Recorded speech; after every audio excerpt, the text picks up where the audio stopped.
नमस्कार, राजस्थान समता मंच में आपका स्वागत है। बहुप्रतीक्षित लोकसभा चुनाव 2024 के परिणाम कल आ गए हैं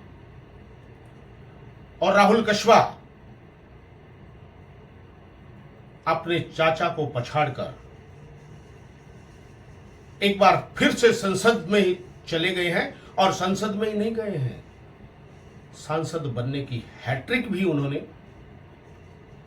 लगाई है। और कांग्रेस जो पिछले 26 सालों से तरस रही थी, तड़प रही थी कि उसका सांसद जीत जाए, पिछले 26 सालों में कांग्रेस ने नरेंद्र गुडानिया, चौधरी बलराम जाखड़, प्रताप पूनिया, रफीक मंडेलिया अलग अलग बदल बदल कर अपनी कोशिशें कर ली, लेकिन पहले राहुल कस्वा के पिता राम सिंह कस्वा ने कांग्रेस की पार नहीं पड़ने दी और 2014 के बाद राहुल कस्वा ने तो मानो कांग्रेस को बहुत बुरी तरह से पछाड़ ही दिया। 2024 के चुनाव में वही राहुल कस्वा कांग्रेस के प्रत्याशी के रूप में अब संसद में गए हैं। सांसद बनना एक अलग बात है, लेकिन पीड़ित, नेतृत्व से पीड़ित कांग्रेस के लिए राहुल कस्वा का सांसद बनना एक बहुत ही संजीवनी बूटी का सा काम कर सकता है। यदि हम राहुल कस्वा के राजनीतिक जीवन चरित्र पर नजर डालें, क्योंकि राहुल कस्वा उन लोगों में से नहीं है, हालांकि वे पूर्व सांसद राम सिंह कस्वा और पूर्व विधायक कमला कस्वा के पुत्र हैं, लेकिन इस सब के बावजूद उन्होंने अपनी नेतृत्व क्षमता को पिछले 10 वर्षों में प्रदर्शित किया है और लोगों को संतुष्टि दी है, इससे कोई इनकार नहीं कर सकता। लेकिन कांग्रेस के जो स्थापित नेता जिले के हैं, एक बात मैं कहूं तो कोई अतिशयोक्ति नहीं है कि पिछले 26 वर्षों में कांग्रेस का सांसद नहीं चुना जाना राहुल कस्वा की या राम सिंह कस्वा की लोकप्रियता हो सकती है, इसमें कोई संदेह नहीं, लेकिन कांग्रेस के नेताओं का ही अपने उम्मीदवार के प्रति षड्यंत्र करना, छल कपट करना एक प्रमुख कारण राजनीतिक लोग मानते हैं।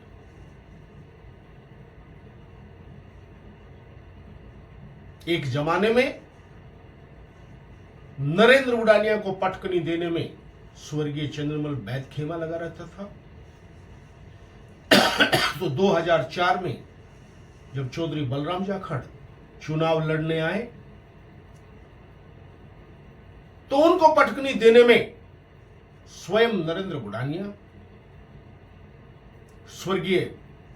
भंवरलाल शर्मा, स्वर्गीय भंवरलाल मेघवाल और रफीक मंडेलिया परिवार, हाजी मकबूल मंडेलिया, इन्होंने कोई कोर कसर नहीं छोड़ी बलराम जाखड़ के साथ छल कपट करने में, और उसी का परिणाम रहा कि कांग्रेस जीत नहीं देख पाई। खैर छोड़िए, कांग्रेस का तो अपना एक अलग चरित्र है। जो नेता एक बार बन जाता है वो कांग्रेस को अपनी बपोती समझता रहा है, चाहे वो विधानसभा क्षेत्र की बात हो, चाहे वो लोकसभा क्षेत्र की बात हो, चाहे वो प्रदेश स्तर की बात हो, चाहे वो राष्ट्रीय स्तर की बात हो,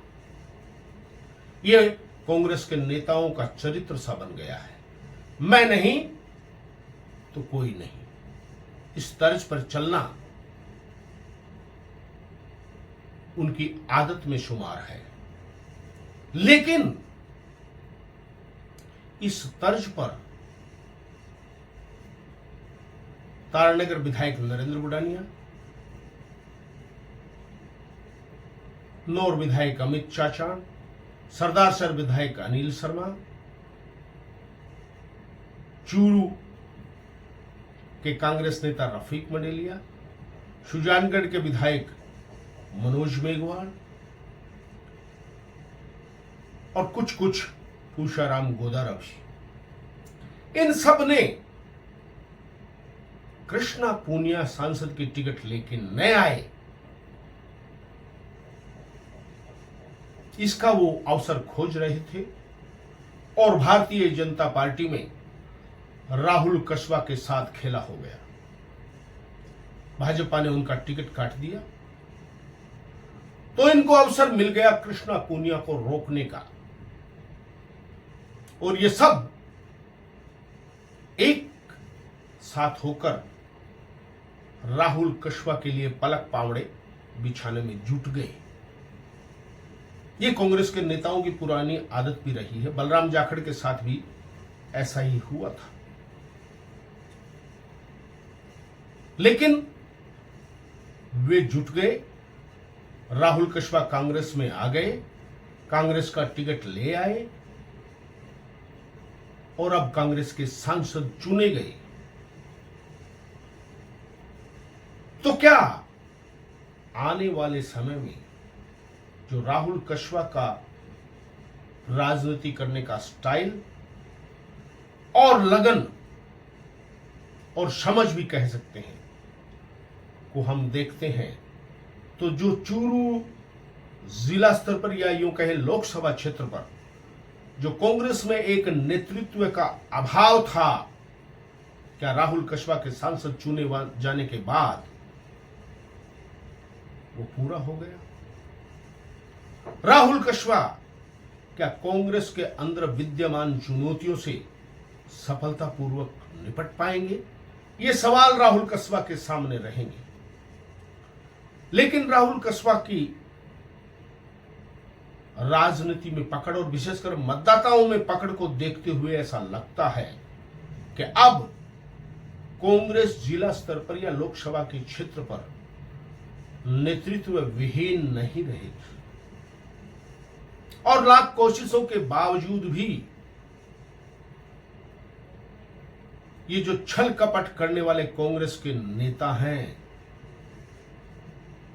अपने आप को राष्ट्रीय स्तर से जो नीचा नहीं समझते या प्रदेश से स्तर से नीचा नहीं समझते, क्या वे राहुल कस्वा को बर्दाश्त कर पाएंगे? सामने आकर तो कभी भी उन्होंने किसी के साथ आंख में आंख डालकर बात करने का साहस नहीं जुटाया, लेकिन पर्दे के पीछे षड्यंत्र रचने में उनका कोई सानी भी नहीं रहा है। ये राहुल कस्वा के सामने चुनौती रहेगी। लेकिन अगर राहुल कस्वा ने दृढ़ता के साथ चूरू जिले की राजनीति को साध लिया तो यह कहा जा सकता है कि भविष्य की कांग्रेस चूरू लोकसभा क्षेत्र के 8 विधानसभा क्षेत्रों में बेहद मजबूत होती चली जाएगी, क्योंकि राहुल कस्वा की अपने जाट मतदाताओं पर पकड़ निश्चित रूप से अन्य किसी भी नेता से बहुत ज्यादा है। और जब 8 विधानसभा क्षेत्रों में से 5 प्रत्याशी या 4 प्रत्याशी गैर जाट समाज के होते हैं और 3 या 4 जाट समाज के होंगे, तो राहुल कस्बा का थोड़ा सा सहयोग भी उनके लिए जीवन दान हो जाएगा। लेकिन यह भी सत्य है कि जिले पे जो जिला का नेता होता है वो विधानसभा के प्रत्याशियों का चयन भी अपने स्तर पर करता रहा है, ये इतिहास बताता है। ऐसे में क्या राहुल कस्बा के सांसद बन जाने के बाद जो कांग्रेस में राहुल कस्बा का आना और कांग्रेस के राष्ट्रीय नेतृत्व द्वारा कांग्रेस में आने की टिकट की शर्त को स्वीकार कर लेना और राष्ट्रीय स्तर से ही राहुल कस्बा की टिकट की घोषणा करना, यह दर्शाता है कि चूंकि राजस्थान की राजनीति में जाटों का बहुत बड़ा एक अहम रोल होता है, तो क्या राहुल कस्बा जिले के स्थान पर उससे आगे की हैसियत में आज कांग्रेस में है? और अगर ऐसा है तो जिले के स्थापित नेता जो दिखने में तो बहुत बड़े राष्ट्रीय स्तर के लगते हैं, लेकिन आम मतदाता, आम व्यक्ति, आम राजनीति की जानकारी रखने वाला हर व्यक्ति आपको ये कहते हुए मिल जाएगा कि कुछ लोग सिर्फ किस्मत के धनी होते हैं, राजनीतिक सूझबूझ पकड़ कुछ भी नहीं होने के बावजूद लगातार बनते चले जाते हैं। तो क्या उनकी तूती अब वैसे ही बोलेगी? संदेह है, लेकिन हमें पता नहीं। लेकिन यह निश्चित है कि राहुल कस्बा का अब अगला किरदार सांसद बनने के बाद जिले और प्रदेश के स्तर का होके उभरा है, इससे कोई भी इनकार नहीं कर सकता और इनकार करने का कुछ पटता भी नहीं है, क्योंकि राहुल कस्बा अभी नौजवान नेता है और राजनीति में हर व्यक्ति कुछ को छोड़कर प्रयासरत रहते हैं और प्रयास करने वालों की कभी हार नहीं होती।